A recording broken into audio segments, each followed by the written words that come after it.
poses. In your satin tights, fighting for your rights, and the old red, white, and blue.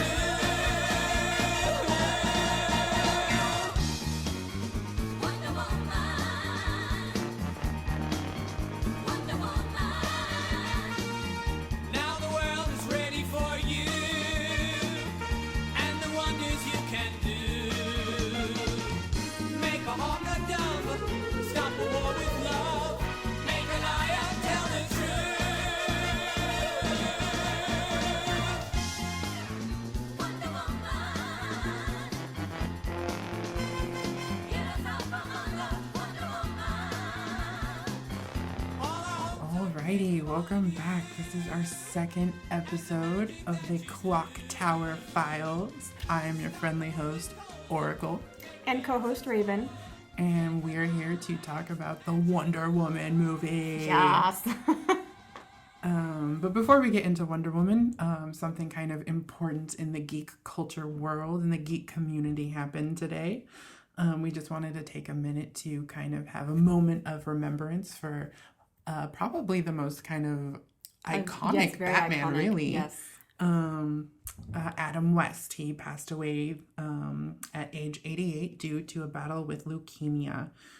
He will be deeply, deeply missed in the geek community because he has always been a kind of a pleasant force in kind of everything he's ever done. So Yeah. Condolences to his family, and yeah, it's just so sad to have lost him today.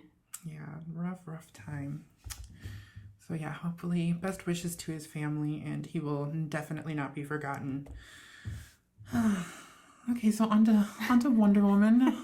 Some happier stuff to talk about. So this will be kind of spoilery, I suppose. Yes, it would probably be filled yeah. with spoilers. So if you haven't seen Wonder Woman, stop stop listening, now. go watch it, and then come back. Yes, yeah, because Wonder Woman's out been a week. It's been a week. Yes, it's been a week. So Wonder Woman's been out for a week. I don't know what you're waiting for. Go see it. It's truly amazing. Yes. So a little bit background if you've been completely living under a rock for the past 75 years and never heard of Wonder Woman. Wonder Woman was first appeared in All-Star Comics issue 8 in 1941. Her first cover appearance is in Sensation Comics in 1942. That issue often gets miscredited as her first appearance because it's her cover appearance. And it's like the super iconic one where she's like, her skirt's flaring and she's like blocking the bullets and the weird gangster guys are shooting at her by like the Capitol. It's very iconic imagery too, so it's super easy to just be like, that's the first one.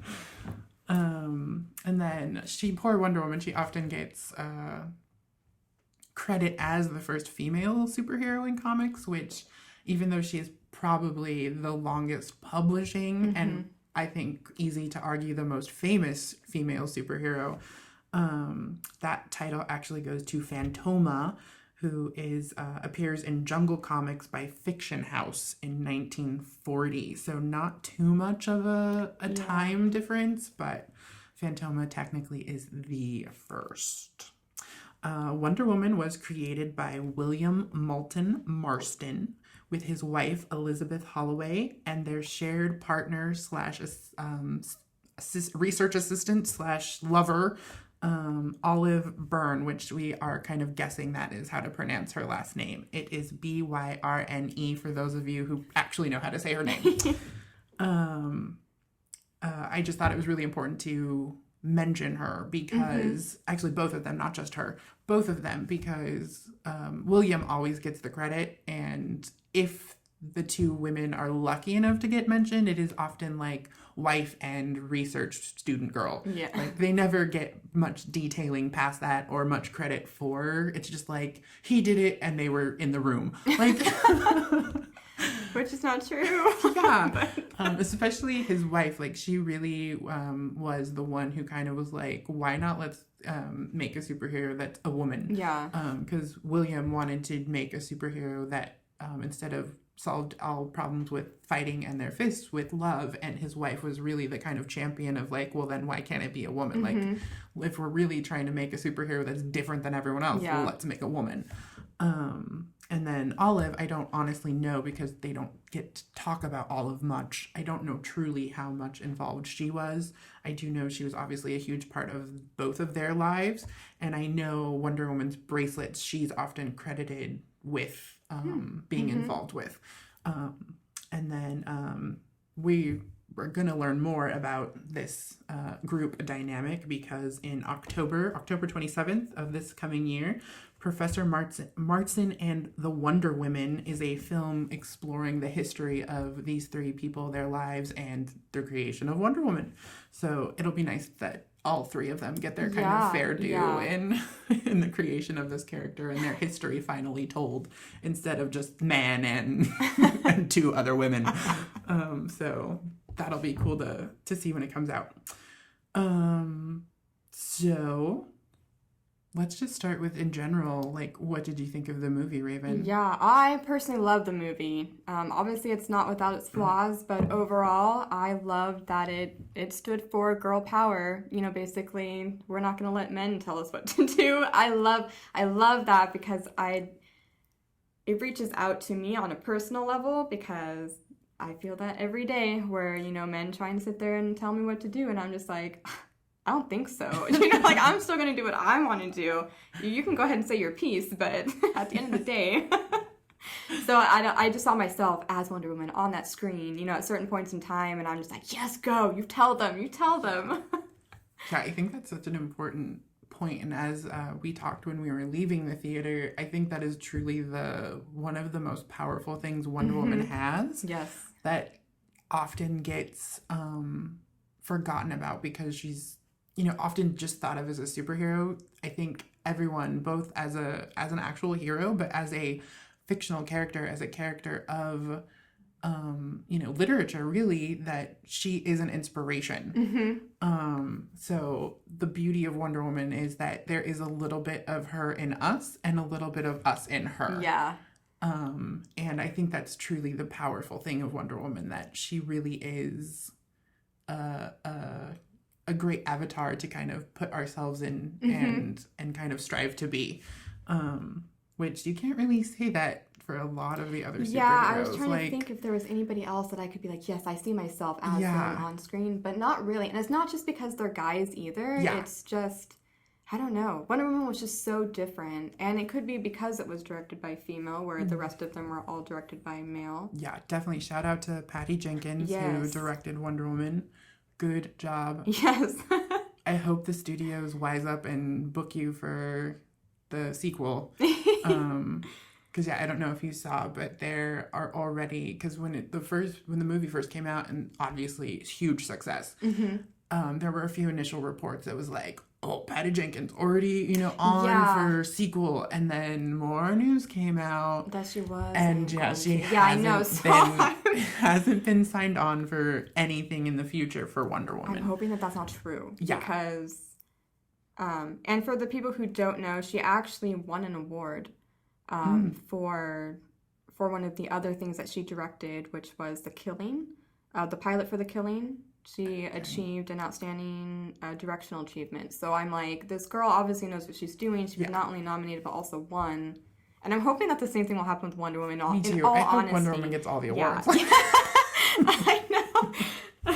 Just all of them. It doesn't even matter. All of them. I hope Wonder Woman gets them. But yeah, you know, so I thought it was a very smart move to have her on this because she clearly shows her stuff, you know, like there's no question that there's a reason that this movie has been such a big hit. Yes. And not discrediting anyone else involved, but I really think it is a large part to her vision. You know, it really is the director's job to translate. They are the translator.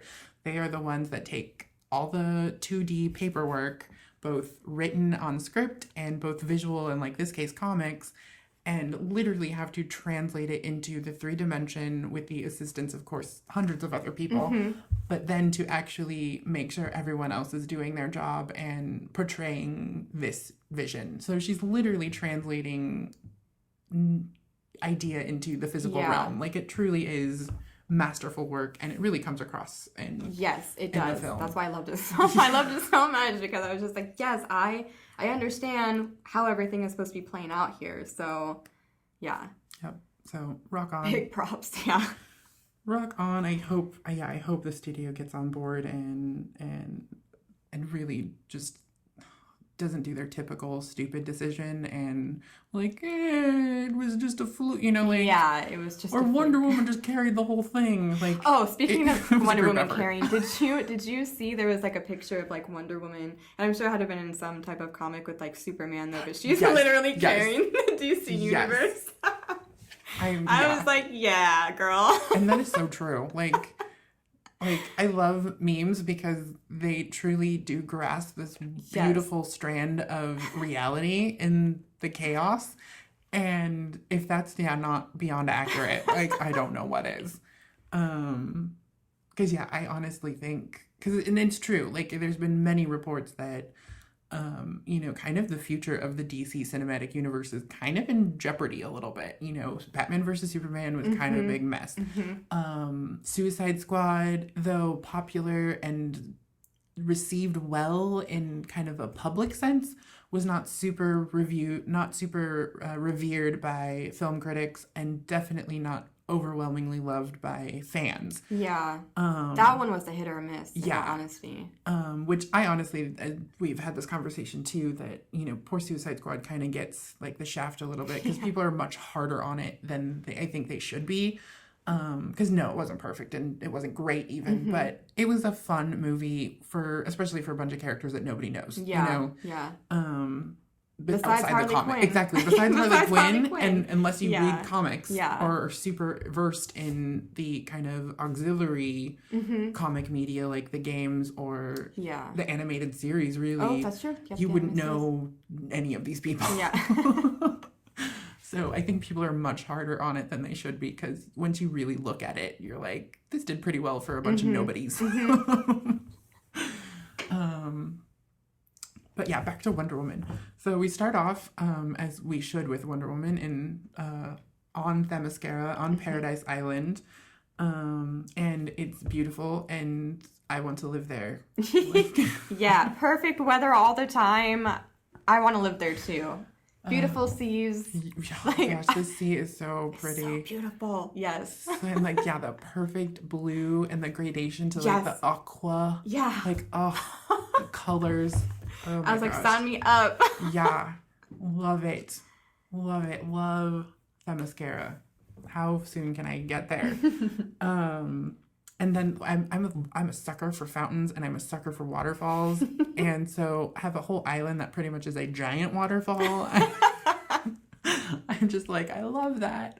But one thing I've already criticized to you, I want more flowers. Yeah. I want some color. He did mention it was a bit Yeah, bland it other than was. the grass. The grass was obviously green. We had but very green grass, yeah, and we yeah. had some nice plants here and there, but not a lot of flowers. Yeah. And my vision of Paradise Island, my vision of paradise, there's flowers. There's a lot of greenery and a lot of plant life. Yeah. But that's not really a serious gripe at all. No, again, yeah, it's more because I'm like still ready to move personal, there. but yeah. We could just add flowers once we Yeah, get there. I'll bring plants. Don't you worry. So the Amazon. So obviously we're on Paradise Island. We're on this beautiful hidden island full of women, and we are literally introduced to them in full training mode, which Yes. I also loved. Yeah, I love the whole training scenes. I Like love all literally, of that them. was like the first. Yeah. That was like the opening Yeah. actual scene. Like you're literally introduced to an island of women, and they're in full blown warrior mode. Like I love it. Yeah, watching them on the screen, I was like, I feel like doing that right now. Let's let's go outside and. It was so inspiring just like to It was. watch them. It so was. yeah. Like, it's funny you bring up the Wonder Woman carrying the DC universe. There's also this other little video I saw floating around of this girl in her backyard. She's probably like 15, 16. And it literally says, like, after I saw Wonder Woman. And she has, like, a frying pan and, like, a fake sword. And she's, like, twirling around in her backyard with the Wonder Woman theme playing. And she's just, like, whoosh, whoosh, whoosh, whoosh. And, like, having a blast. And I was like, that's me. Like, Yeah. that is us. Seriously, I should do that when I go home. Which I think that though touches on like the whole kind of bloodline of this film is inspiration. You were super inspired. Wonder Woman, the Amazons, literally the whole film is nothing but inspiration. And it goes to that thing that people are always drowning on about, which I feel gets lost and gets kind of thrown back in people's faces, but representation really matters. Yes. I know you're tired of hearing it. Well, guess what? We're tired of saying it. Just do it already. Representation matters. We're going to say it one more time for the people in the back. Representation matters. Do you feel better? Yeah. I feel better. So much better. Like, and oh my God, seriously. So the Amazons, you're introduced to them, literally the first few seconds of the movie. They're training hardcore, and it instantly does not pull any punches. Like, they literally says, these are the Amazons, they're badass, and they can take a punch. Yeah. Like, and something interesting, like, I don't know if anyone else noticed this or if you saw this while we were watching the movie, but a lot of the moves they were doing while they were training, you actually see them do while they're fighting. Yes, I did notice that. Which I really liked. Yeah. And Wonder Woman even, which you don't see her do a lot of training. Like, you see the Amazons, you actually see very specific moves and techniques from the Amazons, where you see Wonder Woman training, but you don't see really these specific moves being taught to her until she's fighting. And you're like, I totally saw the Amazons doing this earlier. So I really like that. And maybe someone else probably views it as repetitive, but I really like that. Oh my God, they actually do what they they actually use what they've been training to do. I really liked it because, again, it just brought me back into that. I want to go out right now and go do that because it looked so amazing to watch, and it's nice to see that what they put in what they do in practice is what they actually do when they're fighting bad guys. And it's effective. I super love that because like there's certain scenes like you see them practicing like picking up their shield or weapon off the back of a horse. They're riding by and they're like, oops, I dropped my sword. Well, that's okay, I can pick it up while mid-stride. And you see that not only in their practice, but you see it in their battles. And then later when Wonder Woman's fighting in France, France, you literally see her, she's not on horseback, but you like literally see her while she's flipping around the room, picking up her sword and shield in mid-motion because she's been training doing this for, years. And I'm just like, yes, like there's actual paying attention to like, oh no, they're not just martial experts, they're not just tactical experts. They actually do pay attention. Like, like you see Batman train and he's like doing 800 pull-ups. You don't really see him practicing techniques, where the Wonder Women of, Themyscira, you literally see them practicing this and then actually used in application. And you're like, yes. You're like, yes. I think that's also very much a difference too between the other DC movies. Well, specifically DC. I'm not going to go into Marvel at all. It's a whole different beast. But yeah, definitely within the DC universe, like I haven't really seen that anybody's really practicing. And then once they actually get into battle, they're like, oh, well, let me just show you what I used in practice now and enter the battlefield. Yeah, everybody's just like an expert and you just are supposed to accept that they're an expert. And then they always do training montages, but it's always like, look at how much I can bench press. Or like, I know I'm punching a punching bag. Like it's always stuff like that. It's always super generic. Yeah. It's not actually like, I have mastered a skill, which I really, very different and really, I was like super appreciative of. One of the other things that I did like too, I really want to learn archery so I can do that fire. Oh my gosh, yes. I love that. 3-arrow jump twirl fire by Antiope, which I love her name because literally, if you don't know it's like Greek, you literally just think she's Antiope. Like, I thought it was sort of like an antelope, because she's so that's what it graceful. sounds like. I don't know. I don't know Greek, unfortunately. Me neither, but like big, I just yeah. liked it because they're this big family. Like if you like, I could just picture some little girl somewhere being like, "That's Auntie Io." Yeah, Like, yeah. Oh, that's a cute way to look at it yeah, too. the whole Oh. movie, I was just like, Auntie Io. Like, and I know she's not Auntie. I know her name's really Auntie O, but she's Auntie Io to me.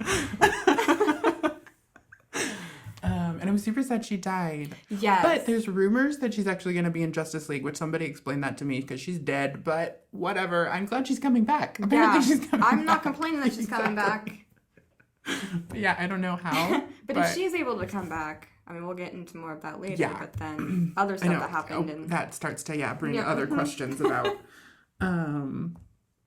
So yeah, the Amazons, they're badass. We love them. I want to join their ranks right now. Let's see what else. The other really cool thing about the Amazons, and I don't mean to go on about them, but I think the Amazons well, you have to because deserve. that's basically like the first act, though. It is. It You really know, is the first act, and they do, just like every other female character, never get enough recognition. Yeah, yeah. So I'm going to give them as much as I can. The really cool thing about the Amazons, they actually got experts to be Amazons. So it wasn't just like, oh, these are our leftover stunt women, that are standing around, like the studio or, the lot.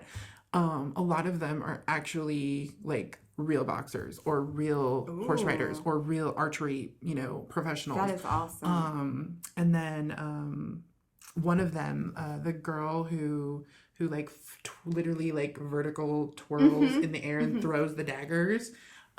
She's an actress, obviously, but she's also a martial artist. And she, shout out to, I believe her name is Samantha Joe. She was Princess Katana in the web series for Mortal Kombat Legacy. So like, rock on to you, Princess Katana, now an Amazon. So yeah, I just really thought it was super cool too that they went out of their way to also not just bring in a bunch of women to be stand-ins, but people who actually knew what they were doing. And I was like, again, bravo, just another layer of depth. Yeah. That I feel like every other movie kind of just goes, we'll just get somebody to stand here and fill Yeah. up the space. And these people actually knew what they were, doing. So just more bravo to the level of detail that Wonder Woman took the time to Yeah. do. So the gods. So moving on. So the Wonder Woman mythos and the Amazonian mythos are all from the Greek gods in the DC universe. So they were created by the gods, but Zeus technically to battle the evils of man and show them the error of their ways. What did you think about all of the gods being murdered by Ares? I have like such a love-hate relationship because I love all the Greek gods and whatnot. More so than the Romans. Don't tell anybody else I said Well, that. the Romans stole it from the Greeks anyway, Yeah, so... yeah. So It's just Romans, different you just have names. to deal with it. The Greeks are better. Instead of naming after planets, But yeah, I don't know. I thought it was a bit far-fetched. Yeah. I mean, in all honesty, I didn't really buy it. I mean, I had to for the movie's purposes, Yeah. but I too. I just was like, okay, I'm gonna accept this. yeah, because if I don't, I'm not going to enjoy the rest of this movie. But I thought it was very strange that he was just magically able to defeat all of them just because he was the god of war. Like, you're telling me, wasn't Athena? Yep, Athena is the goddess of war. Yeah, okay. But she's the like opposite side of war, where Ares is the chaos of war and the anger. Okay. Athena is like the strategist. So she's definitely capable of winning wars and fighting wars, but she's all like the brains to the war, where Ares is like, how many people can I butcher? Yeah. So yeah, that too, I was like, really? He beat her? I don't think so. I personally don't think so either. She's probably running around somewhere. Probably. Like, one day I'll catch you. I'm just going to chalk it up to another fudging of the truth that Hippolyta says. I think we'll just blame it on her crush on Zeus. She's just playing up her crush. Because I don't buy for a second all the gods died. I don't believe that either. And and Wonder Woman's myths, Wonder Woman's origin, I suppose, has kind of changed so much over the years. Because a lot of her powers come from the multitude of gods, not just Zeus or just one god. So that too, I personally was looking forward to like her actually being gifted, all of these abilities from multiple gods, and not So just. you wanted a scene from Sleeping Beauty where I they all did. came. Yeah. I did. I wanted the three good goddesses to come down on a sunbeam and literally wave their staffs over the baby and be like, you will have the gift of beauty, I'm Aphrodite. You will have the gift of, the hunt, I am Diana. And then, you will have the gift of being a badass warrior because I'm Athena. I would have been down for that. I know. And then Ares came all pissed off because he was Yeah, he wasn't invited, and we just turned it into another movie altogether. So yeah, I was a little disappointed by that, but literally it was such an insignificant disappointment. Yeah. Because again, the movie is phenomenal, but it's just an interesting thing that they decided to kind of get rid of all of the gods. Yeah. Just conveniently. Yeah, Yeah. Probably the best way to sum it up. Convenience. Like, we don't have time for a whole pantheon. Let's just cut to the chase. So yeah, I was curious on your thoughts on that because I personally was like, what? I wanted to see all of the gods, or at least like the ones that would be playing a very high role. Obviously, we won't be able to see all of them, but just I would have loved to have seen Athena. Yeah, personally, but. So yeah, I was curious what your take on that was. And then another thing I was a little sad about, but it didn't need to be in the film. Totally didn't need to be in the film. The film does it wonderfully. And it also creates, again, another kind of illustrates the stakes and shows the humanness of the Amazons. Because I really wanted to see in like all the origin stories of Wonder Woman, there's always the contest. Someone has to take Steve Trevor back, and of course Hippolyta does not want Diana to go. So they have to decide fairly which Amazon's going to take him back. So they have to have the contest, and I really wanted to see like the bullets and bracelets contest, to the final contest of the larger of the larger contest, the final like test, the bullets and bracelets. Where of course then Diana's like, surprise, I tricked you, it's me. But I wanted to see that, but. Again, I don't know. Did you even miss it at all? No. Well, I mean, for the way that the movie was going, it was fine without it. But it didn't need it. Yeah, but I would have loved to see it still. I really wanted it. But yeah, like, Saturn wasn't in there, but it didn't hinder the film. No, in not any at way. all. So again, good. Okay, I was getting curious what someone else's take on it was. Because, I've at least, poor Raven, she only got to see the movie once. I've already seen it twice. So I've had a lot longer. Yeah, this is all just one. Everything I know is just from the one viewing of it. And also, I went back and watched the trailers because I didn't see any trailers, surprisingly, before I saw the movie. I guess you would need to watch live TV, which I don't do ever. But, like, I didn't see very much of it at all. And the only, which I think I already told you, I think it was when we went to go see Suicide Squad, and there was the Wonder Woman trailer, and that was the only trailer that I saw. I didn't see anything else, and all of a sudden Wonder Woman was out. Yeah, like we discussed this after we saw the film, there had been multiple articles talking about the fact that Wonder Woman was not getting the publicity push that all of the other movies were getting. Yeah. Which is just a further example of the sexism and... kind of lack of support for women, not only in the industry, but as viable characters. Like, they're already setting her up to fail. Like, could you imagine how much more she would have, how much better she would have done? Not that she hasn't been doing phenomenal, but how much better she would have done if they put as much push as, like, the Suicide Squad. Like, I remember every other commercial was... Harley Quinn smashing the window and being like, it's bad guys, that's what we do. Yeah. Could you imagine if they put that much effort into Wonder Woman? Like, it would have been nice. And even like moving on to Marvel for a second, but like Guardians of the Galaxy 2, I saw that all over the place. And Wonder Woman, it was a surprise when it came out because I was like, oh, it came out? I had no idea because I didn't see anything. Yeah, it's because they didn't put as much effort into pushing Wonder Woman, which... Yeah, it's almost like they want to be able to say, oh, see, she didn't do that well. Well, you didn't try that hard either. And then they could just sweep it back under the rug. Yep. But, poop on you. literally what? I think the total right now is 300 million not nationwide, worldwide. 300 million. And they didn't even try that hard. Yeah. Like, Yeah.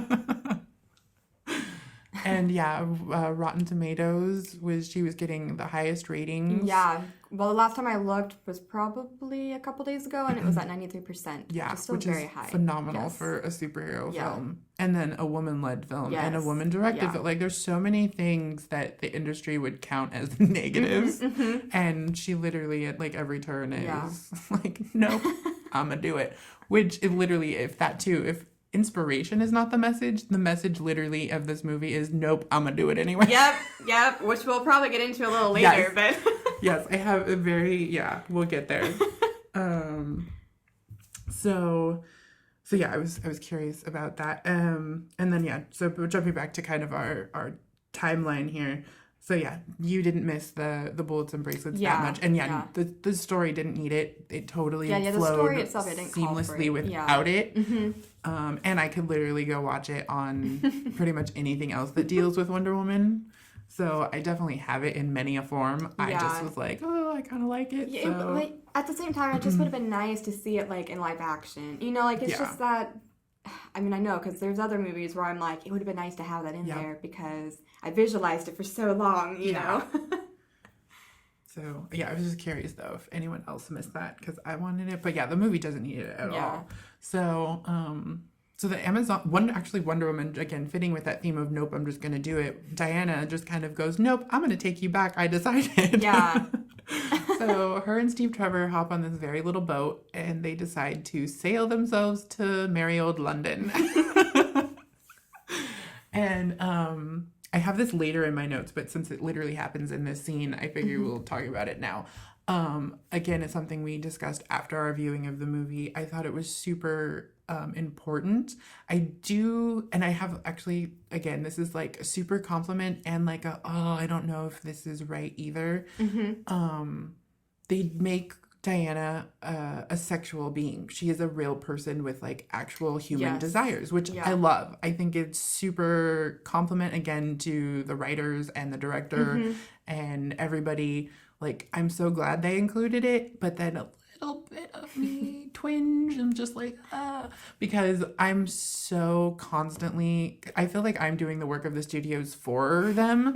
So I'm constantly, I feel like the lone drum beater of like, dong, go see Wonder Woman, dong, you know, like support DC, dong, like Suicide Squad wasn't that bad, dong, the Birds of Prey are awesome. Like, I feel like I'm the only person who is constantly trying to promote DC, which I know that's not true in the grand scheme of reality. But in my head, I feel like I'm the only person that's constantly, you know, pushing it. And so I'm constantly looking for ways or things within the universe that are accessible for everyone. And as much as I loved it, I was just like, oh, this is going to, uppity, tight, wad parents are going to be like, oh my God, this is super inappropriate for my child. And they don't do it gratuitously at all. Yeah. And it's super humorous. Like, it's all in good fun. It's not inappropriate. No. But I know people will take it inappropriately, and that bothers me. So again, part of me was like, oh, that's gonna just, so many parents are gonna be like, nope, I'm not taking my kid to this now. But then again, it will go over a lot of kids' heads. Oh, totally. I mean, in reality of it all, I know, like, as an adult, even, you know, just watching other things that you watched as kids, you missed half of the adult stuff that actually happened in there. So true. I can't tell you how many times my sister and I will go back and watch things that we watched 100 times as kids, and we're like, wow, this is a lot more risque than we thought. And I don't think people give enough credit to children for not noticing that. They just want to see how badass Wonder Woman is. They don't care about the weird joke that nobody understands. It's the adults that get to like, oh, squirmy about it, like, oh my gosh. But yeah, I just know that adults will get all squirmy about it and like, oh my gosh, I can't send my child to this. Which is that bothered me, but I'm so glad they put it in. I'm so glad.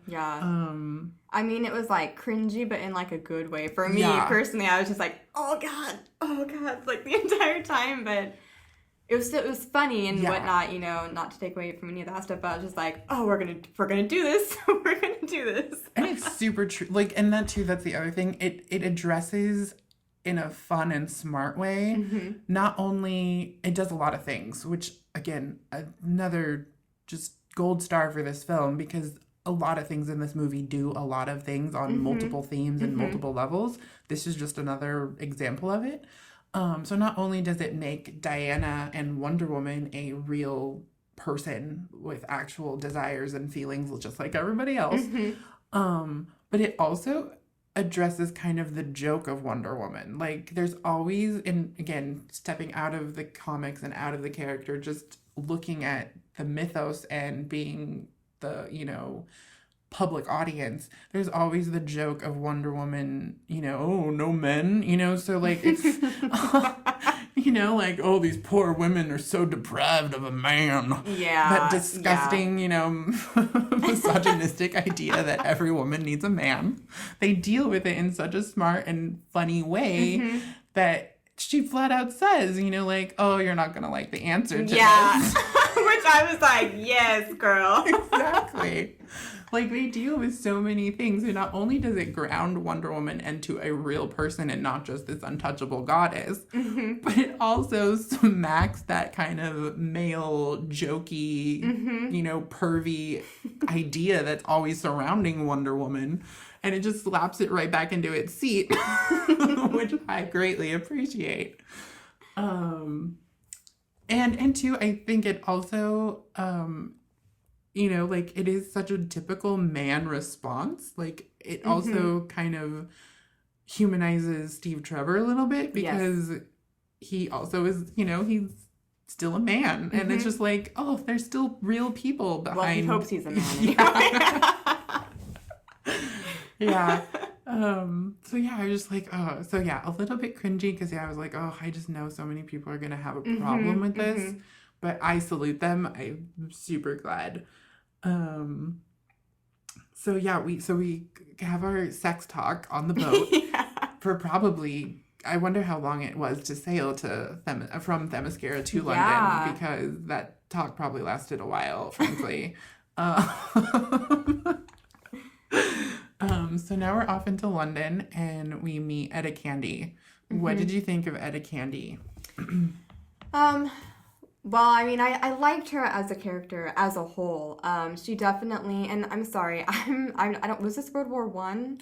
This was World War World War One, One, okay. which I plan on talking about later, because it's also interesting that they took her and put her in World War One instead of the traditional World War Two setting that DC's kind of stuck to for really almost their whole career. I just wanted to make sure it was actually. Yeah, it was World War One. So I wasn't like, oh, by the way, World War Two. Then everyone's like, what? No, it's World War Nope, One. it is World War One. Okay, You're right. So, yeah, because at that point in time, you know, women were, you know, just secretaries.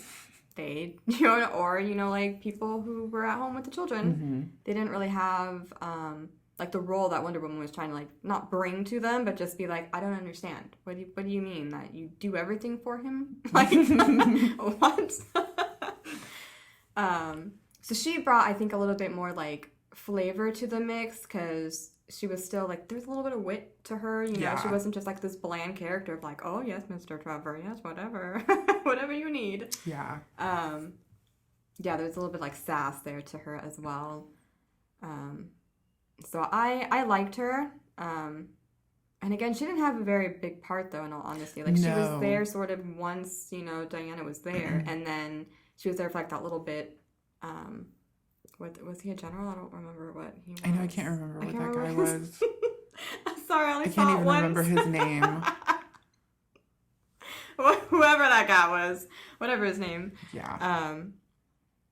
Yeah, and she said, like, her funny little, well, to us it was funny little quip, because it was just like, nope, he's not gonna follow what you say at all. Just being straight up. But other than that, yeah, she wasn't in the movie all that much. Yeah, she wasn't in the movie a lot. But I really liked Etta Candy. And then for people who aren't familiar with the original comics, Etta Candy was a reoccurring character in the original comics, and she was very sassy. She was a little more cartoony, I guess. You know, she's a little more out there, but so were the books, you know, in, you know, context. So I think they did a good job of bringing that kind of sassy, quippy, dorky, kind of fun, almost spacey Etta Candy.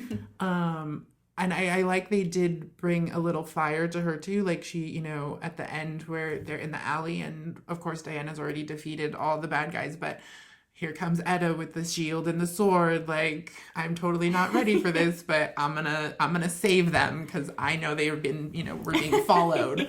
So I'm glad they brought some of that fire to Etta because she does have that in her original appearances. Like at one time, this is so old and I didn't have time to double check it, but I know there is some instance where in the comics Etta Candy actually gets a gang of girls and they have to like save Wonder Woman in some of the old comics. Oh, that's and really cool. I can't remember their name. Like the little gang had a name.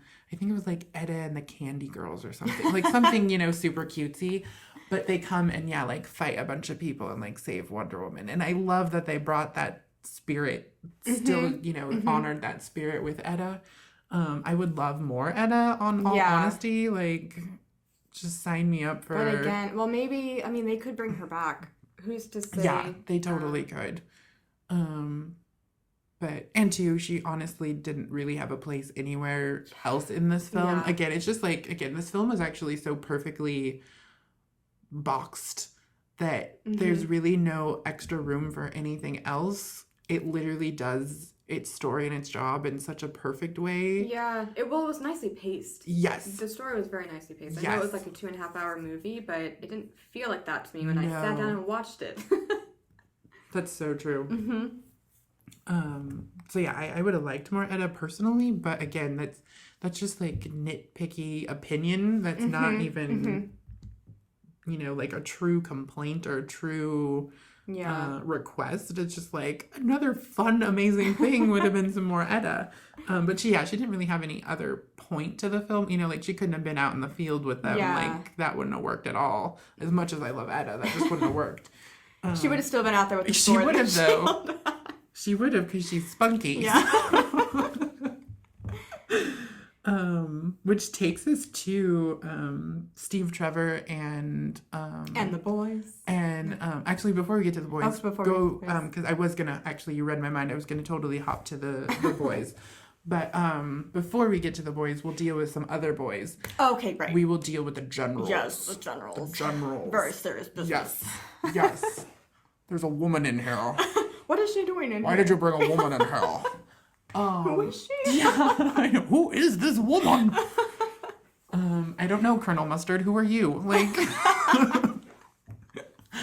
Like, and I love that this too is such, again, another thing this movie does so brilliantly is it illustrates the complete absurdity of sexism and the complete absurdity of the male ego. Because literally they have a scene where Wonder Woman has the answers to the coded book.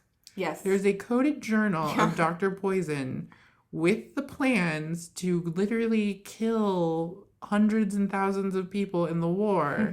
And the damn generals will literally send Wonder Woman away with this information because she's a Yeah, woman. because she's a woman. Like, that just illustrates how stupid men are. No. In that time period. There's like a little disclaimer on the bottom. Let's just misogynistic men. Yes, okay. Much better. Because yeah, like literally, how horrible are you that you're so concerned about your maleness that you literally have someone here who's like, oh, I could tell you what that says. I could, help you figure out what this secret evil weapon is that will literally decimate all of you. Nah, we don't need you. Go send the secretary away. Make her go answer a phone. Like, what? Like, so it's just, But Yeah. it illustrates it so well because they literally are willing to cut off their own nose in spite of themselves just to preserve this bizarre men know Yeah, best. yeah. The dominance over women, Yeah, essentially. Like, it literally is crazy. Which I think leads us to one of our favorite parts, which is when Wonder Woman then continues from this experience yes. to then scolding the generals of the room and how they should be ashamed of. So not only were they willing to sacrifice millions of lives just because she knew the information, they then got the information and then still were willing to sacrifice millions of Yeah. lives because they didn't want to interrupt the peace talks, Yeah. which they could literally stop millions of deaths, but they didn't want to interfere with the peace talks. And like Steve Trevor literally was willing to go in as a secret agent. He was like, this doesn't even have to be official. This Yeah. could just be me and a group, just as long as you guys okay it, and we'll be fine. But they were like, nope, we're not going to risk it. It's like, I know you guys do some shady shit already, so the fact that you're still willing to sacrifice all these people just because, again, you think you know best. And it literally tips Wonder Woman just over. Like, this is finally, like, the straw that broke the camel's back. She's like, okay, I've been putting up with you guys telling me I can't stand in here. I've been putting up with you guys telling me that even though I know the secret code of the ancient languages, you're not going to listen to me. But they finally are like, nope, we're just going to let all these people die because we know best. And that finally just sends her over the edge. So how did you respond? Like, what was your reaction to finally seeing Wonder Woman? Like, you guys are just dicks. I was standing up clapping in my mind, not actually in the theater. I don't want to ruin it for everybody else. But yeah, I was, because that's how I feel a lot of the time too. Well, at the place that I work, it's mostly male dominated. And yeah, it's very difficult because, yeah, everyone is so stuck in their ways and they don't want to listen. Not to say that's how it is all the time, you know, but just like in the workplace in general for women, I feel like this is very much a representation of what's happening on the screen. And for her to be like, how dare you guys, you know, you are willing to sacrifice all these people's lives, like, shame on you, you know, and I'm just like, yeah, like, yay, I'm so excited that we get to see it, you know, and it's not done in, like, a funny way. It's very serious, because I feel like even when people are like, you know, shame and stuff like that, like within TV series, I haven't actually seen it in any other film, but definitely like television series, it's just like, oh, you guys shouldn't have done that, you know, you'll learn next time, or whatever it is. It's very much just like, she's just so passionate. Yes. And that's what I love about it, is that she's just so about being like, I want to save all these people's lives, and you guys are here saying no. Like, what? You guys are flipping crazy. Just crazy. Yes. How dare you? And then she scolds Steve outside of the room, and it's just like, and how dare, like, you hypocrite, you know, like, this is what you were telling me, you know, when we were on the island, and now all of a sudden that we're here, just like, yes, sir, I understand. Yeah, no problem. You know, and it's just like, how dare you? Yes. Like, I love when she says you didn't even stand up for yourself. Yes. Like, oh my gosh. So yeah, not only is she scolding these men, which yeah, and I love that too. Like, she's scolding these men, and poor Steve, because he's a man of his time, he is trying to like pacify her and make these excuses and like, oh, she's the crazy secretary girl. Oh, she's my blind sister who wandered in the room. Like, he makes up these crazy things to just kind of excuse her behavior. And everyone is so stuck in their ways, they don't realize how absolutely insane they sound saying, we're just going to kill all these people, because that's how it works. Instead of trying something that, I don't know, maybe wouldn't kill thousands of people. And yeah, Wonder Woman, she literally, and that too, on a personal note, she gets him alone and is, like, you didn't even stand up for yourself. She's like, I can almost excuse you not standing up for everyone else, but you didn't stand up for yourself. And I think that is such, too, an important note and message and little asterisks, you know, like, people should really pay attention to. You didn't even stand up for yourself. And I just thought those were so powerful. Yeah. Such powerful words. Which, I think literally one of my favorite scenes is her scolding the generals, My second favorite scene probably is her scolding Steve. And then not only when she realizes he wasn't standing up for himself and he tells her we're going, and she takes a second and looks at him like he's out of his mind and then goes, "You're lying?" Like, just like... Well, yeah, it's hard after you hear him, you know, saying stuff and then going back on his word and then like, oh, no, we're still going to go. And she's just like, and now you're lying to me again. Like, I just feel like you're lying to me. Like, how can I believe you after that? Yeah. Like, just such good acting, such good portrayals. Just, so my favorite scene. So now we've dealt with the annoying generals who, God forbid they actually save anyone's lives. They just make important decisions in these rooms.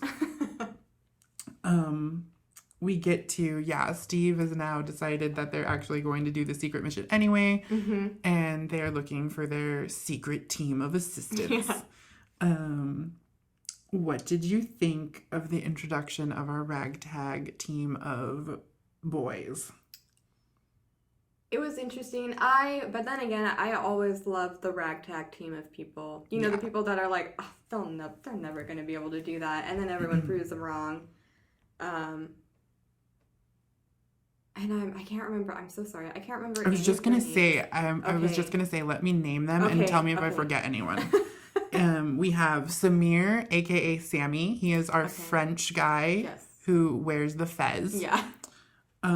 We have Chief, which we meet later.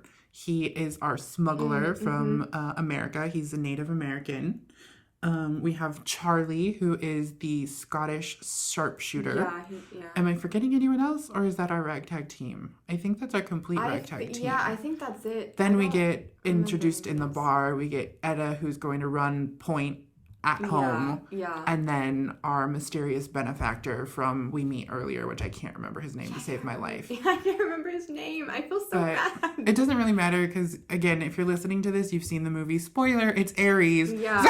But I can't remember, his fake name. Yeah. I just know he's Ares.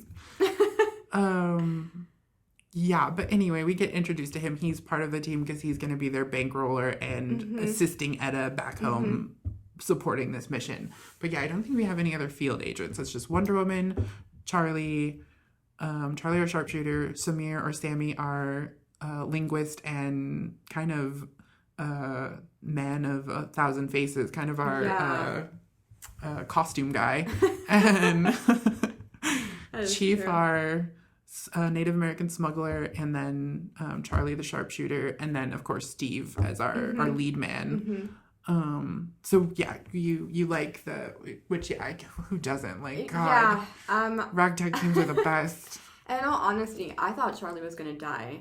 Yeah, I did too. Somewhere within that film, I thought he was going to die. I did too. I was afraid he was going to have a panic and just not be able to do anything. And well, I thought it was going to be, and again, I'm skipping ahead. Probably I don't know how. That's okay. But after they, Wonder Woman does her thing inside the tower and it's like totally badass.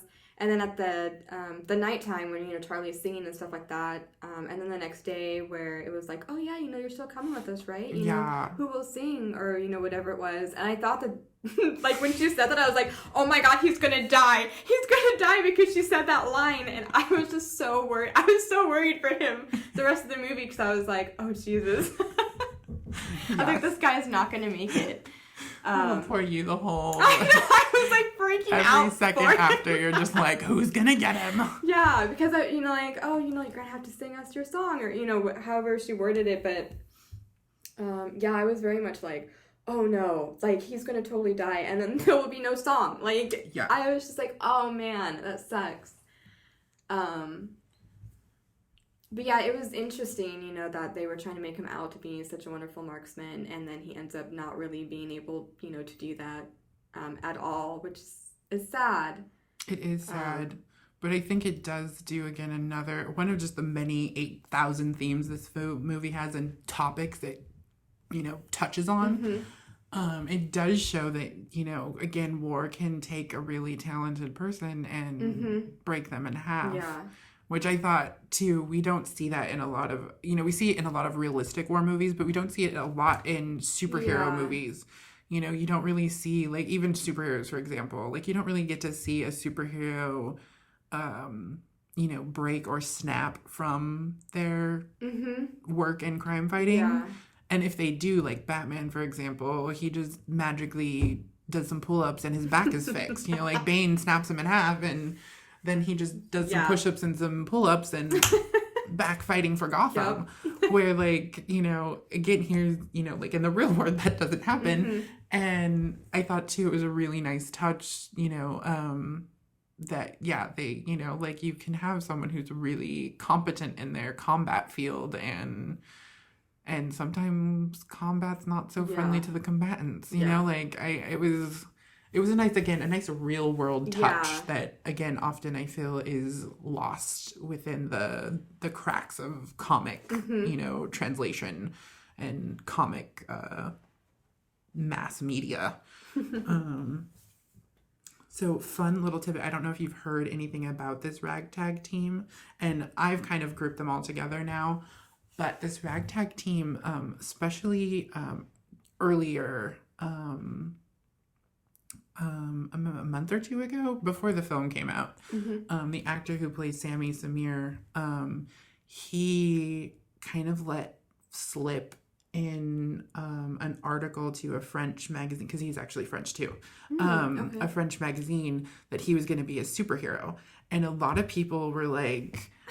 because it was French, of course. So they're like, oh, translation, like, is he really saying he's going to be a superhero, or he's just in a superhero movie? Or they're saying he's saying he's a good guy in a superhero movie. A lot of people were like, what? Like, what does he mean he's going to be a superhero? And even if you don't know anything else in context, like within the film, he clearly is a good guy in a superhero movie, and he does really heroic things. So he's a superhero in like the short, the short definition of. But then later... he puts like an internet post out with a picture of him in his little suit costume from Wonder Woman and a picture of a Black Hawk.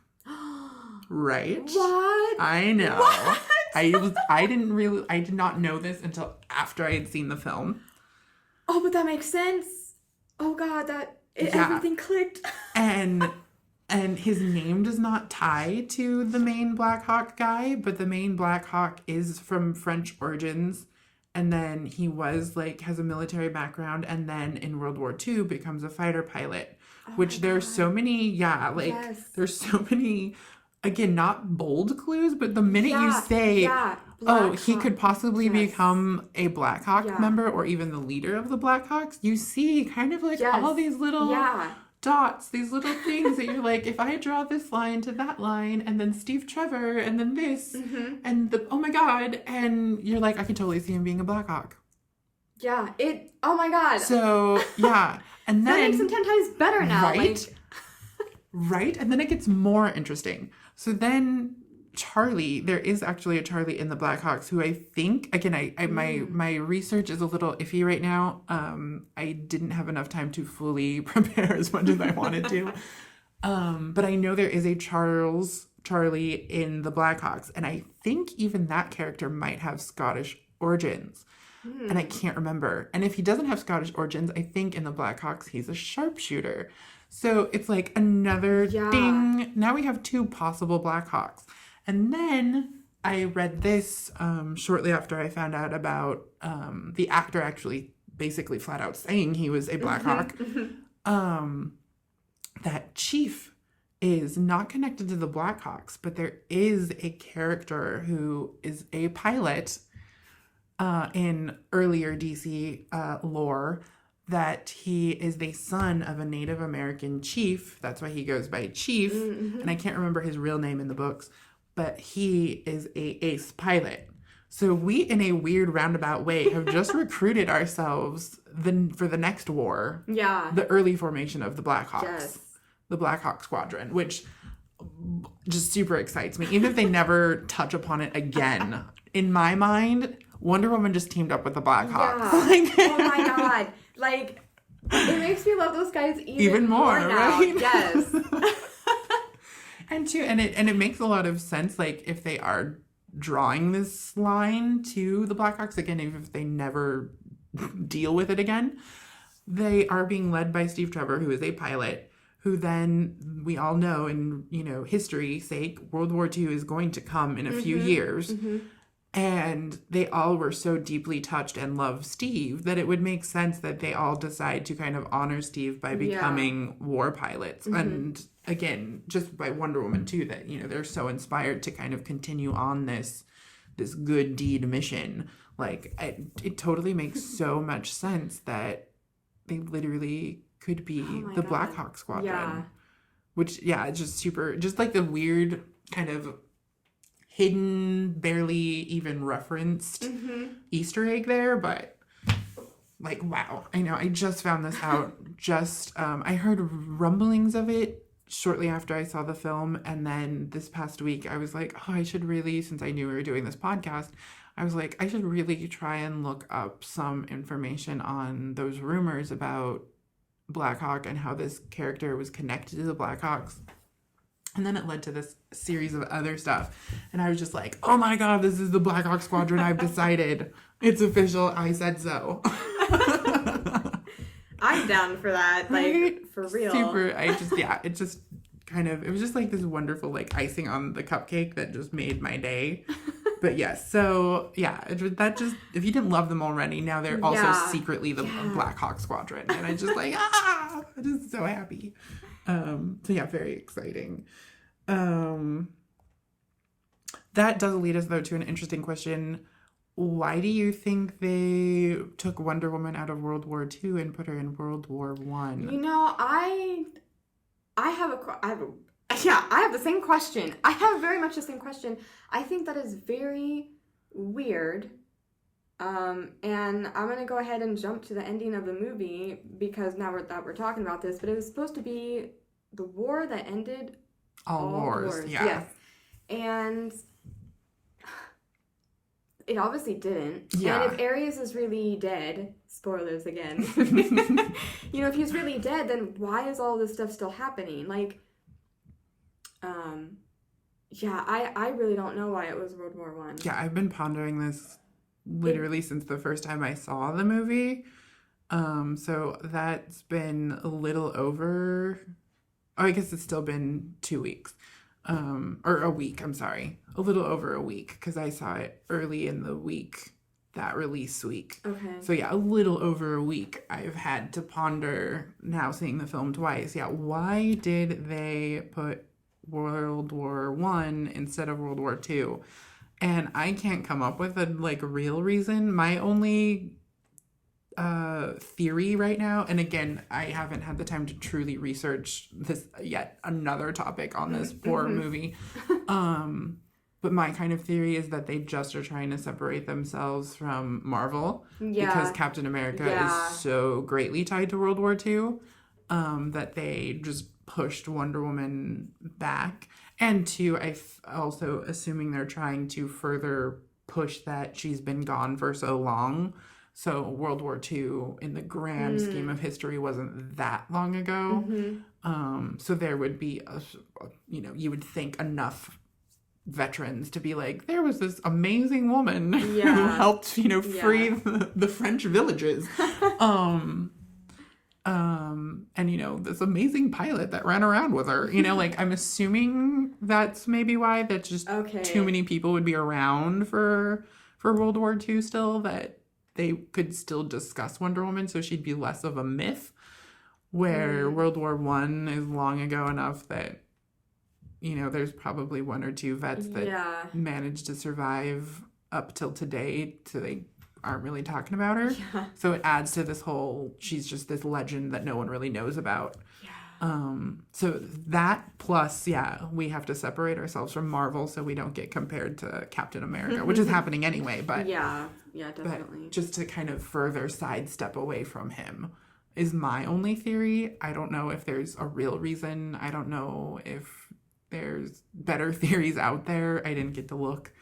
Well, there are some people who are just curious on why she was even involved in any war, whether it was World War One or World War II. They're like, why was she even put into this? That was one of the rottens on Rotten Tomatoes. I did look at some of that. Yeah, we'll have to discuss that later because I do have I wanted to bring up things you might have seen about that were negative about the film. Yeah. So we'll get to that. Don't let me forget. We'll have to bring it back up. So yeah, I was just curious if you had a theory, but yeah, No, yeah, because I don't really I'm- either. Yeah, I'm baffled. It's just a Yeah, you but know. I do like your theory of like, oh, a long time ago there was this woman, you know, and That's the best I can yeah. come up with. it could work. We don't because yeah, I don't really know another reason. Yeah, other than trying not to be on Marvel's, Yeah, you know, but could you imagine if both Wonder Woman and Captain America I know. fought in the same war? That would be such a great team up. That would be. Oh, gosh, that would be. We should so put that in nice. one of the what ifs. Yeah. Yeah. So then it brings us to our second bad guy. So we're clearly dealing with the evil Germans, but our real character, our real comic book bad guy is Dr. Poison. Yes. Which again, the movie is really so well put together. You don't even really notice because there's so much going on and it's happening kind of so effortlessly. And it's all, again, packaged so nicely and everything flows so perfectly. Again, it's not until after the fact that I start sorting through all my thoughts and, you know, the film. And I'm just like, Dr. Poison didn't do anything. She really didn't. She got to throw her little gas bomb and she got to create, you know, basically Agent Orange. You know, she got to create her extra deadly, you know. Yeah. Smoke. But she didn't get to do anything, which is a little disappointing to me. Yeah. But at the same time, like, again, it was also, I think, a smart move because if you made her the main villain, like the true main villain, I think you would go into just really traditional superhero, like, this is my costume villain and they're gonna kidnap me and try and like poison me or you know whatever. Like I feel like it would go into really generic territory. Not that the movie it was super original on the overarching plot, but I feel if they made Dr. Poison the focus, it probably would have gone into just super generic territory. So again, in the long run, probably really smart. But I am a little sad that Dr. Poison didn't get a bigger role. Yeah. But again, because she was a woman in that time period, Yeah. it kind of makes sense. It does make sense. Because again, even the generals on the German side, they straight up call her a witch and like don't believe it. You know, they're just like this kooky broad. You know, like, oh, pff, she's not one of us. You know, like, and she clearly has totally sacrificed her whole life and probably her face to, you know, the German cause and making them more deadly. And they're still just, you know, boffing at her as, you know, this lunatic, crazy woman who, you know, doesn't deserve any respect, which is hysterical because literally they would have won the war because of her evil inventions. Again, just further going to that crazy illustration of bizarre misogyny and male egotisticalness where they're just like women and it's like literally But she was the one who was making all the stuff I know, for you. yeah. She should have just poisoned them and She should truly have. ended the Yeah. war. When we would have got there and been like, oh, my job's done.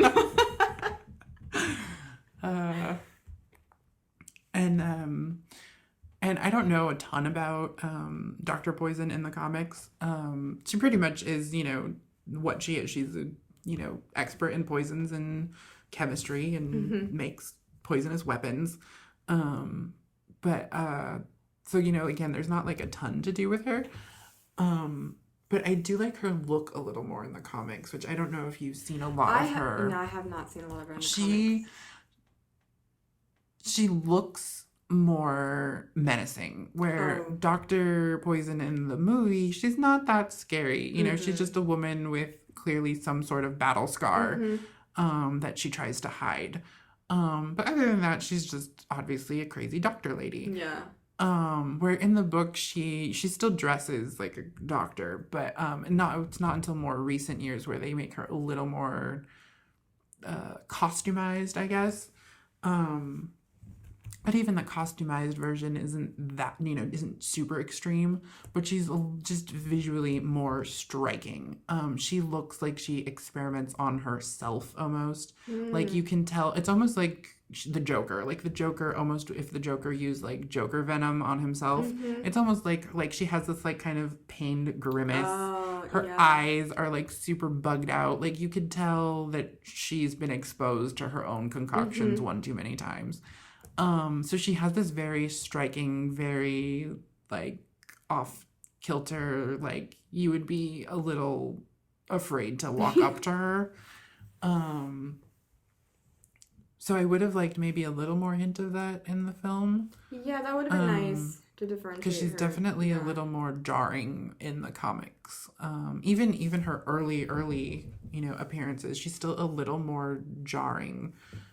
Where she's just so much more downplayed in the film, which again is fine. I think there's just so much happening, and again, she plays her part perfectly. But again, nitpicky comic person, it's just like, oh, I wish they just pushed her a little more. But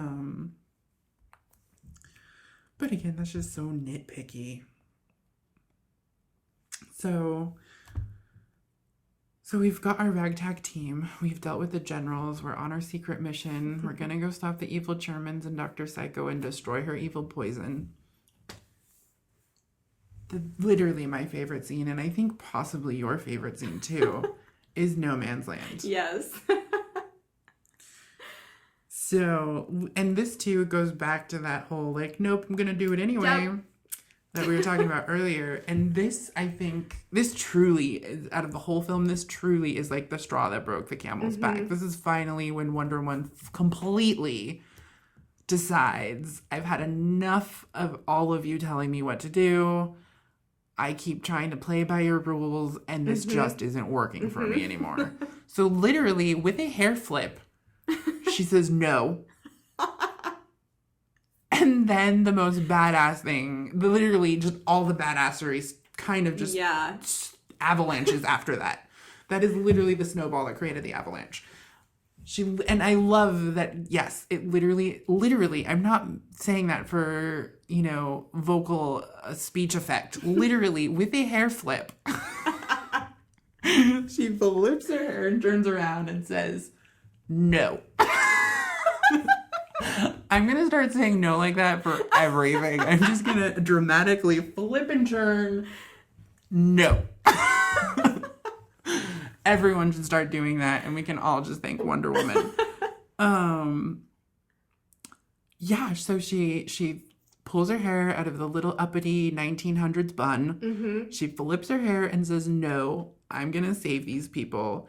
And with that, that too, was the other thing I was really glad about this movie. They paid attention to themselves so well, because that scene too could have so easily went into like kind of cliche, kind of lame territory. Because a lot of movies, not a lot, but enough referenceable movies have done this like, this is man, and then there's a woman who's like, like Lord of the Rings, I think, did it where like one character's like, I am no man, and she like fights in a battle. And then Game of Thrones not that long ago kind of has the same thing where like all men die, and then the one female character is like, but we're not men. Like, these really clever, strong women lines. So it so could have easily been like, oh, here's another one. Yeah. Even if they did, it would have been wonderful, but it just would have been another in the line of these lines. And I'm so glad that Steve is like, he builds up to it. And again, even Wonder Woman just like denies it. She's just like, no, like I'm doing it my way. Even the lines, she's just like, nope, I'm not falling for this either. Because Steve so plays it up with, this is no man's land. No one can do this. No man can cross it. And again, hair flip. No. And it's just like, and then she kind of bypasses that whole like, I'm a woman part and just goes, it's what I'm going to do. And it's just like, that so could have went into, and I'm so glad, again, they were so clearly aware of themselves that like, oh, we're getting there. And then like, oh, we're going to sidestep this could possibly be lame. And then she decides to climb up her little ladder in her Wonder Woman outfit and literally prove how badass she is. And this too then goes into the theme of inspiration because she literally inspires the entire English war front Yeah. there to then fight with her. Like, it's just such an awe-inspiring, completely epic moment that I've never seen anything like it in any superhero thing. Yeah, I haven't either. Comic, movie, cartoon, video game, like literally nothing. Unfortunately for the girls in the cartoons, everyone's always just like, oh no, I can't seem to do it without the men. Like all of them, I Always. swear. Because they're all geared towards 12-year-old boys, so let's Oh, just that's right. pretend 'Cause that girls girls can't don't- handle anything. Yeah. But even the men, like, I can't think of a male example in any of those, mediums where it's so epic and so awe-inspiring and so just like, this truly is a badass. Like, like they all have badass moments, but something that is so grandiose badass, I can't think of any superhero example, which I think too is just another bravo to Wonder Woman. Like, Yeah. she literally takes on an entire front of men shooting at her. And we've already been proven too that she can be like, Amazons can be shot, they can die. So too, it's not even like Superman just like, oh, you're gonna bounce off me. Like, she Yeah. has to dodge Yeah. the bullets, she has to block the bullets, and she literally is going to face it all down because she knows it's right. Like, that's just so And like, I know I was telling you, I got super emotional during that scene, which I would have never guessed in a million years that Yeah. watching Wonder Woman cross a field and getting shot at would have made me super emotional. Yeah. But because there was so much writing on it and so much heart behind her, and not only within herself, but then again inspiring the hearts of all those men and her ragtag team, the Blackhawks. That's what we're gonna call them for the rest of this. Yeah, they're the Blackhawks. Now that she's inspired the Blackhawks and the Right. whole, English front to be like, this woman's doing it, we can do it, and we're gonna stand with her. Like, there was just so much heart with her, so much heart with them, and it was just so visually representational of so many kind of ideas, so many themes and hopes. It was just super overwhelming. Again, I cannot think of any other superhero Yeah. that's done something like that.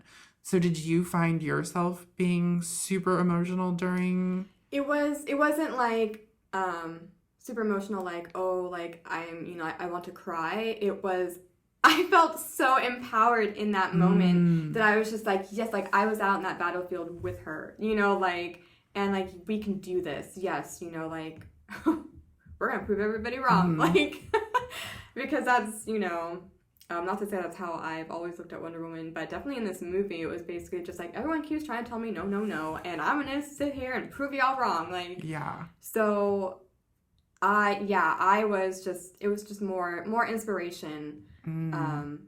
Not, like tears welling up my eyes, like, yes, you go, girl, but it was Yeah. definitely like the, like the excitement of like, yes, this is what I've been waiting for so long. Yes, like the gratification. Yes, yeah. Like the acknowledgement. Yeah. Oh, that's interesting. Cause yeah, I felt that too, but I also was like emotional on the teary side. Like my eyes kind of watered. I wasn't like crying. No, yeah, But my eyes were kind of watering and I was like super emotional. And I thought it was, and I had felt, very strong emotions and was emotional throughout the film, which I also was not personally prepared for. But that scene in particular just really hit notes for me that I was unprepared to feel.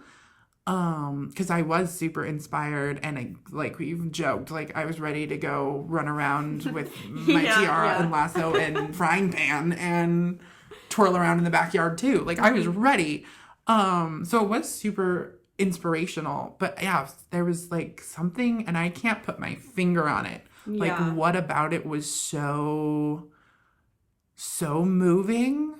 because I'm aware of it in a very cognitive sense, like very, you know, consciously. I'm aware that there's all these themes involved, and it's obviously very inspirational, but I Yeah. can't quite put on personally what exact note just flicked me right in the heart, you know, and just was like, wow.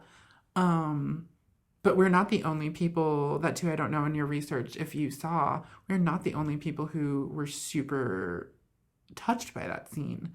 Women across the globe, men too, I'm sure, but women especially have been reporting that that scene in particular had extremely powerful effects on Yes. them. So very interesting Yeah. that so many people, that one scene Yeah. has so deeply touched. And also, I don't know if you saw, you'll have to tell me, they wanted to cut that scene. I know, I did not know that. They did. And I don't think it would have been as powerful had they cut Not it. at all. Patty Jenkins, of course, did not want to cut it. But, you know, the producers, the studio, you know, whoever she was working with, they didn't understand the scene. Oh, They didn't understand it. They were like, okay, so she's fighting bullets. You know, like, they were like, what is she doing? yeah. Like, well, there she's walking across a field. Like, what is, like, they truly were not grasping the point of it. yeah. Because they were just seeing, again, what they wanted to see, which was the very superficial of, like, this is what's happening, is physically she's going across. But there was so much more, obviously, much tied more. to it. So much more. Like, and that, it almost breaks my heart to hear that they were like, Yeah. we're planning on cutting this scene. Could you? from it. I'm so glad that another high five to Patty. Yeah. Like, she literally was like, "No, we're not cutting this. This is gonna be super important," and she was so Yeah. right. Which I don't know how they could. I don't know. I'm the wrong audience to be telling that to anyway. So I would already just be like, what? You have no idea what you're talking about. Yeah. But to try and understand that, yeah, I think it's just very face value. They just didn't understand it. But the fact that they couldn't use a little imagination to understand that all of the actions leading up to that moment were very important. Yeah. But yeah, they were trying to cut that scene, and Patty was like, "No, it really needs to stay. Yeah. Like, someday you're gonna get it." And I read that she thinks, you know, now that the movie's made, that, you know, they've seen it, you know, they get it. But yeah, they wanted to cut it, and that's so funny because clearly across the board and across the world, that scene in particular, and even just me personally, truly was the movie. Like, that could have literally, I would have paid $20 to watch that 5-minute scene, and I would have left totally satisfied. Literally, hair flip, no, this is what I'm here to do. Yeah. Walking across the field. She didn't even have to make it to the Germans. Yeah, She yeah. literally could have just stood there with the shield blocking the bullets. And I would have been so satisfied. And I would have paid $20 just to watch 5 minutes of her saying, hair flipping, no, walking across the field. And that could have been the end of the movie. And I would have been so deeply satisfied. Yeah. So yeah, that too just shows you, though, that the lack of understanding and that there are people in charge that, like, it too just goes back to Wonder Woman, that think they know what they're doing and they're missing the whole point of what the job is. So yeah, I thought it was very interesting and very important to report that, yeah, they wanted to cut the scene that I think really is the definition of the whole movie and will probably be remembered for time and memorial. Yeah, because there's other parts of the movie that I don't necessarily remember, but I remember that scene. Yeah. For sure. And then, of course, it goes into the whole battle in the little village with all the Germans, which that, too, is just such a badass scene. Yeah. Again, like, I have never seen... I think maybe... It's been a very long time since I've watched Captain America. So maybe there's something in Captain America kind of similar. but I can't think of any of the other Marvel or DC films where I was just so like, this superhero is such a badass. Like, Wonder Woman is jumping through those windows, fighting every man in the room. And then when she knees the guy out the window and flies out, and then just he completely tumbles off, and she just doesn't miss a beat and just keeps on going. And it's just like, oh my gosh. Doesn't revel in the whole like, hi, I kicked you off. It's just like, and next. I have more things to do today. And that too is just like such a woman. Like, men would totally be like, yeah, high five. Like, we just kick the ass. And like, women are like, I have literally 100 other things to do today. I have so much to accomplish. I do not have time for this. It's just, yeah, that whole, literally, they could literally sell me a DVD with just those two scenes and I'd be so happy. All the battle scenes were really done, well done, except for the last act. Except for which really is what we come up to now. Because really, unless you have something to talk about, like for the gala, the ball, not really. It was just more of, not just say just more, but Steve's still trying to be like, okay, no, you can't do that. She's just like, watch me.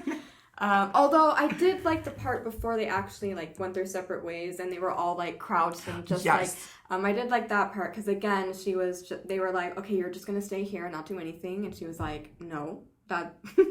You might think that's what's going on, but that's not what's really happening here. Yes. Like, and then she's gone, and then they're like, where'd she go? Yes, I love that. Yes, that part when they're like, what do you think, Diana? And they turn around and she's gone. Yeah. And I'm just like, yep. Like, that's what I think.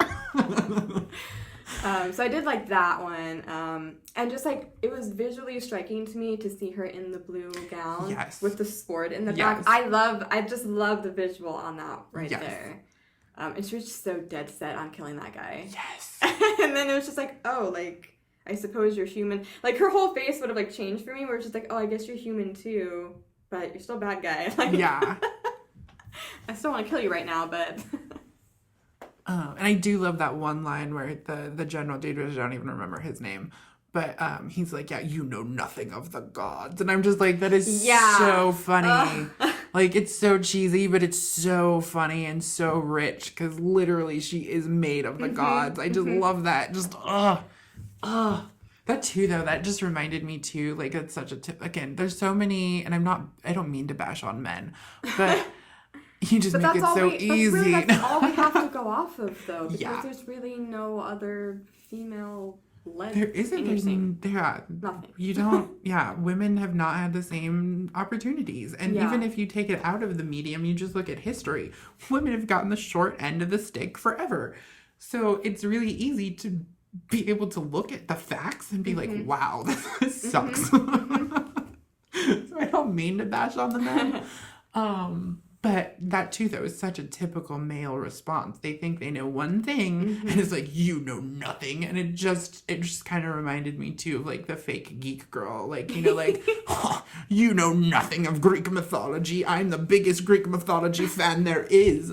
And she's just like, I'm literally born of the gods. Like, like, how much more Greek gods can I get? Yeah. Like, literally their blood flowing through my veins. And you're still telling me I know nothing of them. Oh my god.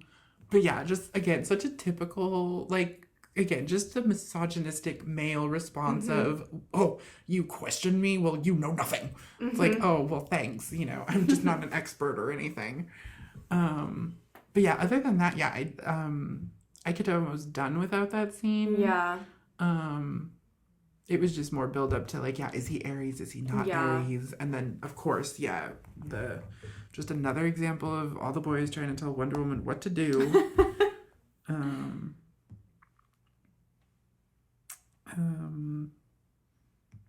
then we get to our, the final battle, which I think of all the complaints of Wonder Woman, which there really aren't many, everyone seems to also agree with the fact that the final battle, the ending itself, was just not super satisfactory. The movie as a whole, phenomenal. But yeah, just when you separate that out and really look at it, everyone's just kind of like, Yeah. you've done so well, and I know. It's just, now you yeah. kind of misstepped here. So Well, I wanted a completely different ending, Yeah. as you already know.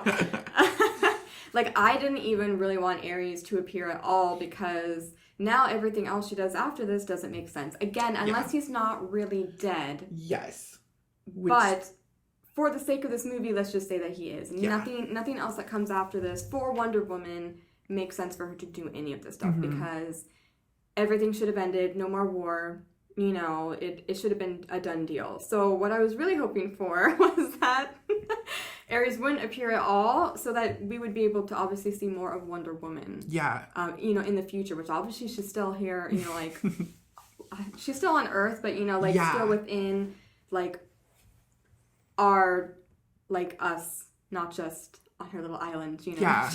She's still with us, obviously, for some Active. reason. Yeah.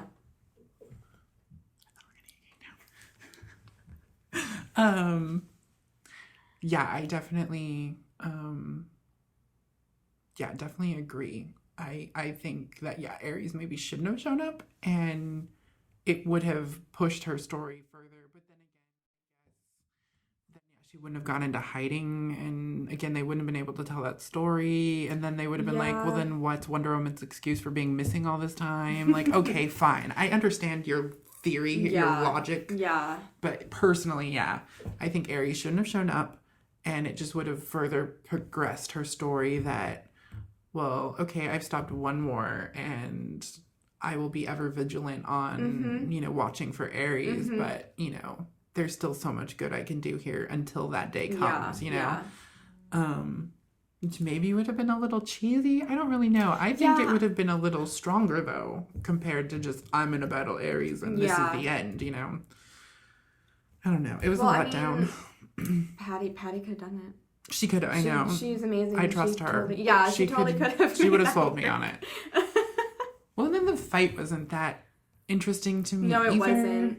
That's when they start to lose me too, Yep. because like and this is with like all superhero movies, as soon as you get to like the final battle, quote unquote, it's just a whole bunch of fancy CGI stuff, and like, I'm not to say that I was like bored, but I just am not like as engaged as I was previously.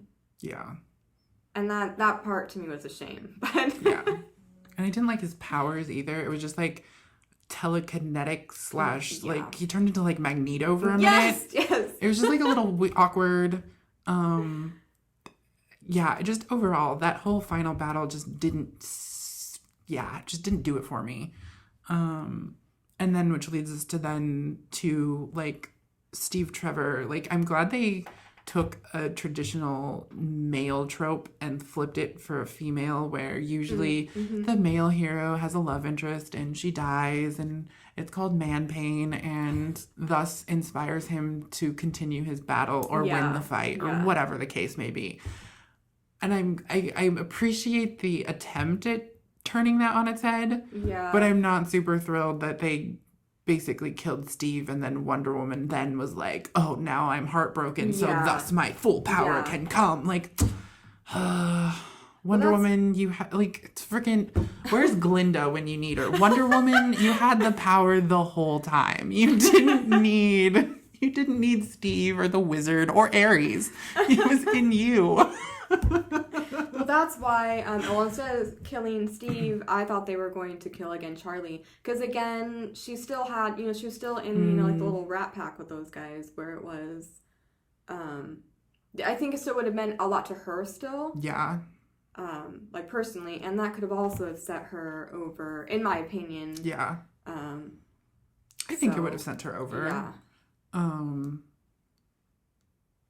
Yeah, I don't see why it wouldn't have. Like, I can see the argument because obviously they weren't in love, but Wonder Woman's already shown such heartfelt caring for complete strangers, so killing her friend still would have, pissed her off. So yeah, I think that would have worked. Again, though, I think it really was just that kind of typical superhero story. I know. And then they would have had to explain, like, so did Wonder Woman live with Steve afterwards? Did they run off and live Yeah. happily ever Yeah. after? Like, there were just more questions where now, again, she can feed off that man pain and go hide for a few Yeah. centuries or whatever. Like, Yeah, she's hiding again, the forever. whole ending just, Yeah. for such a strong movie, that ending was not the best. I did appreciate the happy the war is over scene though, like where they're all Yeah. at the memorial board Yeah. and looking at the pictures, and again everyone's happy, and the Blackhawks and Etta Candy are, you know, like still very, you know, very Well, they're glad it's over, but they're Yes. sad because obviously they lost one of Yes. their members. You know, like they're very, you know, serious. They're very Yeah. I'm totally blanking on the word that I really want, but yeah, I did appreciate that scene. Mm-hmm. But yeah, other than that, the whole ending, just the whole final Yeah. battle was just a Yeah. letdown. But again, that's just, everything is just so nitpicky, you know, like, Mm-hmm. and once you look at the full picture though, it's just such a phenomenal film. Yeah. And really like nothing else before it. And I hope to God this just continues. I hope this is the domino that really sets off a chain reaction of other female lead and good female lead, yeah. you know, not only superhero films, but action films and you know, films anyway. And I definitely underscore good, because like just before Raven and I went into the film, I had seen a report that Sony, I believe, is like already like trying to pitch a female lead superhero movie with like Black Cat, That's right. Firestorm. Is that her name? Yes, Firestorm. Yeah, Firestorm, the Firestorm. Spider-Man connected character. Yeah. And then I think Silver Sable and maybe one other character. And it's just like, okay, now you just guys are like, oh, well, Wonder Woman did really good. We're just going to hop on the bandwagon. We have nothing really to throw at it, but Yeah. these three characters we do have are going to make it work. So I want good. Just Yeah. don't throw women Yeah. at us because you think that's what we want. We want good stories. But who knows? Maybe it'll be great. Yeah, who's to say? I mean, I'm sure a lot of people are like, oh, Wonder Woman's gonna be crap, but Oh, yeah. you know, like Which actually, that does bring us to our next topic before we kind of finish up. Some of the negative comments. I didn't see a ton. I know there, like one thing I saw, which was kind of cute. They talked to the main cast, like Wonder Woman, Hippolyta, Antiope, Steve, and I think the general dude, not Ares, but the oh, the other guy, Dr. Poison's Yeah, best BFF. They talked to them and they gave them some like internet comments that were negative, and you got to hear their responses. So like some people were, you know, like, oh, Wonder Woman's lasso is stupid, you know, and it's just like, what?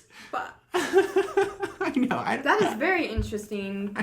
You know, that person just likes to lie. Like, Well, and then I'm wondering, was it just like the CGI effects that they thought was stupid? yeah, I don't know if they were talking about the film specifically or Yeah, in general. yeah. The questions, the statements are very vague, so you don't really okay, know okay. if they're talking about the character or the film. Because yeah, I don't know. Maybe they were talking about the CGI, but everyone took it as the lasso itself. Because I mean, she's had that lasso. Yeah, forever. So obviously you're not a comic book person, so I'm not quite understanding why you're. And at first, when I first saw the trailer, I did not like the CGI for the lasso. I just Yeah. thought it was a little, because it's not a lasso; it's like a weird whip. Yeah, It's whip rope. It's an electric whip. Yeah, it's whip rope, and it just magically twirls around people and ties them up by itself. Like it's Yeah. not a lasso. Yeah. But I got over it like real fast. Well, and also I didn't feel like she used it all that much either. No, it which was kind of very helped. sparing, Yeah. which yeah, that's very true. That did help. I agree fully. So it didn't affect me as much because yeah, it wasn't like every 5 seconds she was twirling the rope around, and it was just Yeah. like it was like one of those wrist things, you know, That's right. Oh my those god. slappy wrist things. That's what the lasso is. But yeah, I wasn't thrilled with it when I first saw it because yeah, I'm like, that's not even a lasso. That is just some rope that they're twirling around. But it does work better in the film, and yeah, it's super not overdone, so you don't question it that much. And I did really like that. So that was the one thing I liked at the very end battle when she's like twirling the lasso around and it's just making these really cool swirly shapes around her. I'm like, that is just a perfect, like, that is just a beautiful visual. Like, who cares if it makes sense and who cares if it's actually a lasso? Just visually. We freeze frame that. That's just a really nice picture. But yeah, someone was like, oh, the lasso is stupid, and you got to hear their reactions. And one person was like, why do we need Wonder Woman? We have Superman. And it's just like, Come on. Yeah. So what did you, if any, what kind of negative comments have you come across? A lot of the ones that I did see was the third act with the whole Ares fight. A lot of people didn't like that, which... At least that's yeah, within reason. and for the most part, it seems like all across the board, if people didn't like it, that was sort of the section that they didn't like the most.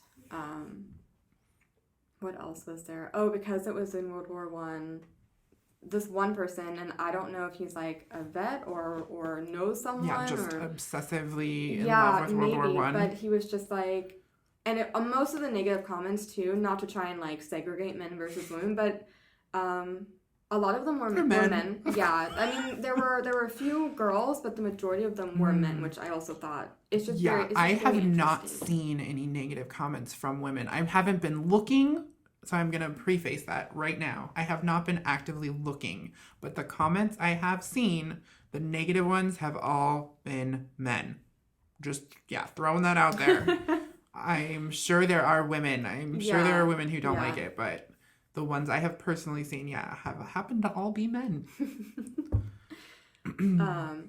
But yeah, so one of them was specifically just about World War One and basically like, having Wonder Woman come in and do, like a real life, event, just sort of, downplays. Yes, disrespects the reality of our vets. Yeah. I hate that argument because, just FYI, Mr. Historian, the largest consumer of comic books next to young adults, children in World War II when they were at their height of their popularity were the military. Yes, the military were the highest intakers of comic books and superheroes especially. You know why? Because they were fighting the Nazis, the real bad guys they were facing. They loved it. Yeah. So to make that claim is actually disrespectful to the hundreds and hundreds of actual vets who loved the comics, who found inspiration in them while they were literally fighting for our freedoms.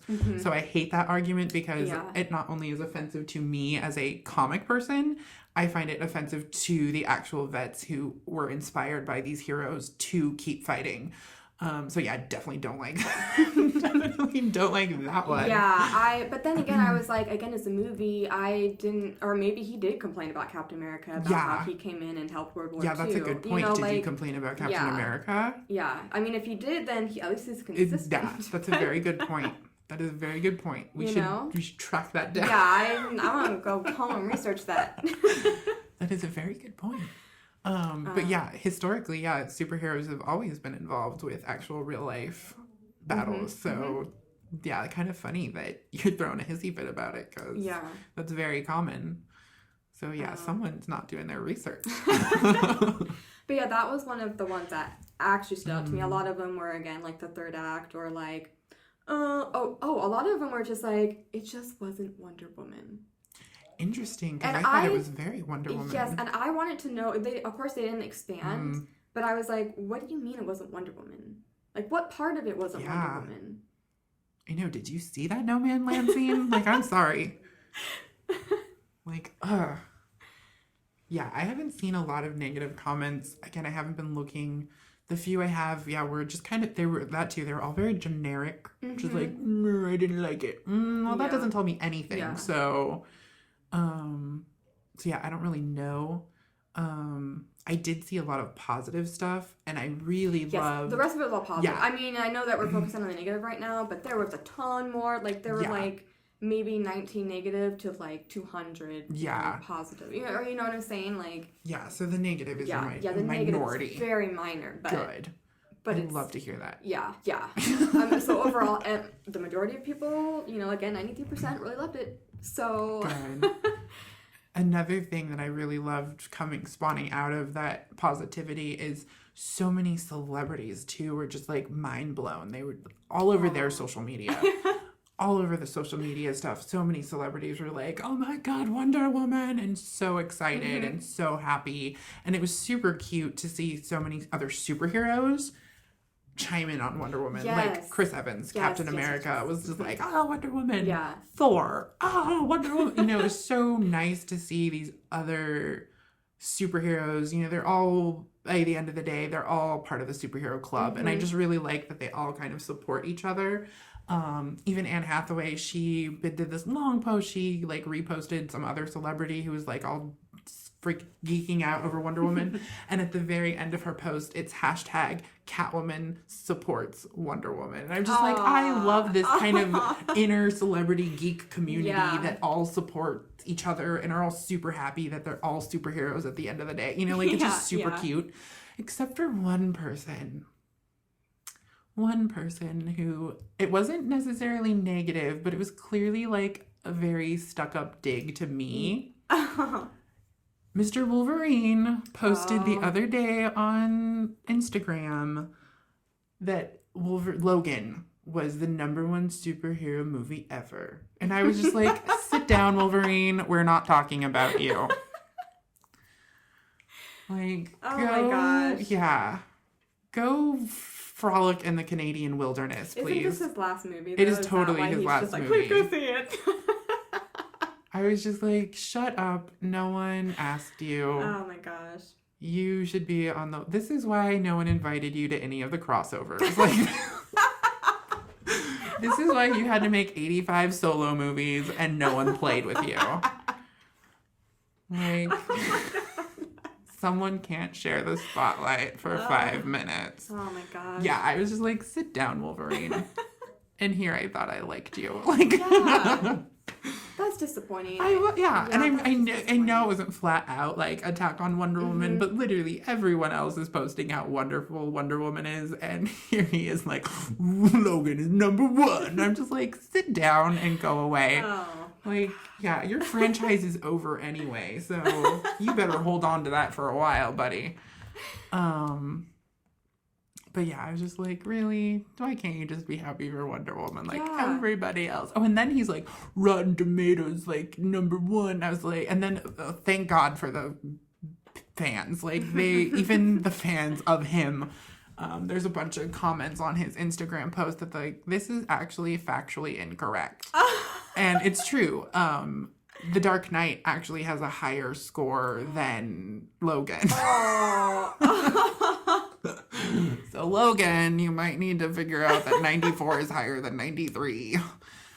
Or whatever it is, 94 to 95. I can't remember. I looked because I was like, that's so funny that even the people following him are like, Logan, you need to watch it.